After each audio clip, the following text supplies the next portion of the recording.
आस बनी डंडे वाली भूत। शिखा की नई नई शादी हुई थी। उसका मायका और ससुराल दोनों कानपुर में ही थे, इसलिए उससे मिलने उसके भाई अक्सर आते जाते रहते थे। ये बात शिखा की सास मीना को बिल्कुल पसंद नहीं थी। मम्मी जी, आज राहुल भैया आ रहे हैं। कौन? तेरे चाचा का लड़का? जी मम्मी जी। अरे पर वो तो दिल्ली में रहता है ना। हाँ मम्मी जी, उन्हें कल सुबह दिल्ली के लिए निकलना है, तो वो आज मुझसे मिलते हुए कल सुबह यहीं से निकल जाएंगे। हमने तो धर्मशाला खोल रखी है ना। कुछ कहा क्या मम्मी जी? मैंने कहा हाँ हाँ, आने दे तेरे भैया को, जमकर खातिरदारी करेंगे। अब तो कुछ करना ही पड़ेगा, इससे पहले कि मेरा घर धर्मशाला बन जाए। ये कैसी बातें कर रही हो मीना? सच ही तो कह रही हूं।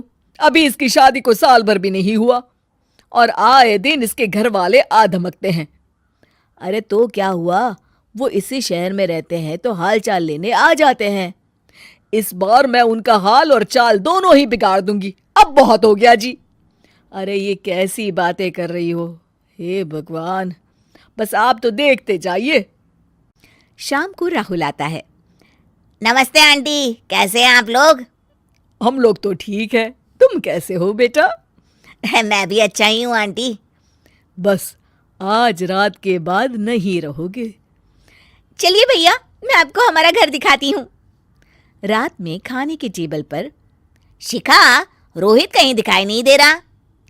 जी भैया, वो ऑफिस के काम से बाहर गए हैं, कल शाम तक आएंगे। अच्छा अच्छा। बेटा, क्या तुम भूत प्रेत में मानते हो? नहीं नहीं आंटी जी, पर अचानक आपको ये ख्याल कहाँ से आ गया? पता नहीं क्यों, कभी कभी मुझे लगता है जैसे रात के समय बैठक में कोई घूमता रहता है। ये आप क्या कह रही हैं मम्मी जी? हाँ, तुम लोग घबरा ना जाओ, इसलिए मैंने आज तक इस बारे में कुछ नहीं कहा। ये आपका वहम होगा आंटी जी, ऐसा कुछ नहीं होता। हो सकता है। चलो अब मेरा सोने का टाइम हो गया है तो चलती हूँ मैं। शिखा बेटा, राहुल के सोने की व्यवस्था वहीं दीवान पर कर देना। जी पापा जी। अब चलिए भी। अच्छा, तो बैठक में सोने वाले हैं साहबजादे। क्या बड़बड़ा रही हो? कुछ नहीं, आप सो जाइए। मीना और महेश के सोने के बाद शिखा और राहुल आपस में बात कर रहे होते हैं, तभी डोरबेल बजती है। अरे आप! सरप्राइज! काम जल्दी खत्म हो गया तो मैं आज ही चला आया। ये तो बहुत अच्छा किया। देखिए राहुल भैया भी आए हुए हैं, आप दोनों का मिलना भी हो जाएगा। कैसे हो रोहित? मैं तो ठीक हूँ भैया। शिखा, मैं भी आज यहीं सो जाता हूँ, राहुल भैया से बातचीत भी हो जाएगी। अच्छा अच्छा ठीक है। मीना आधी रात को उठती है, कंबल मुंह से पैर तक ओढ़ के डंडा लेके बैठक में आती है और देखती है दीवान पर चादर ओढ़े कोई लेटा हुआ है। देखो तो कैसे मजे से सो रहा है बहन के ससुराल में। मीना ताबड़तोड़ 4-5 डंडे मार देती है। अरे मर गया, अरे बचाओ बचाओ, कौन है? मीना जल्दी से अपने कमरे में भाग जाती है। हे भगवान, ये मैंने क्या किया? ये रोहित कहाँ से आ गया? लगता है ये नालायक राहुल मेहमानों वाले कमरे में सो गया होगा।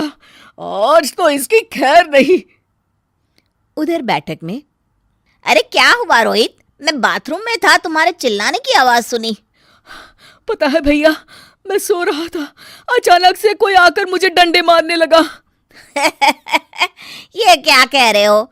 लगता है तुम भी आंटी की तरह भूत प्रेत में मानते हो। नहीं नहीं भैया, सच में कोई आया था। मैं तो जा रहा हूँ मेहमानों वाले कमरे में सोने के लिए।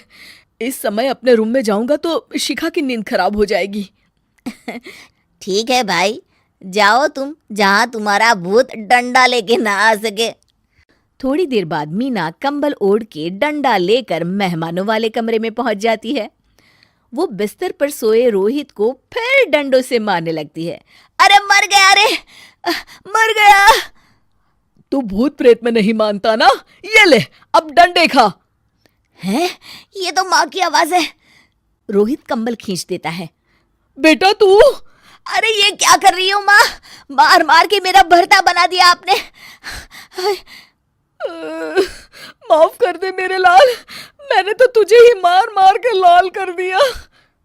मैं तो उस राहुल के बच्चे को सबक सिखाना चाहती थी।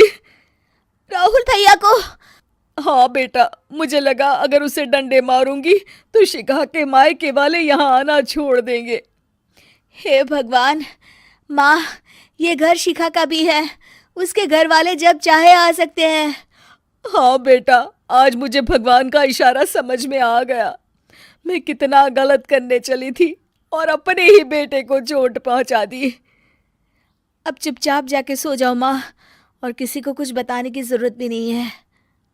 शिक्षा दूसरों का बुरा चाहने वालों के साथ भी बुरा ही होता है।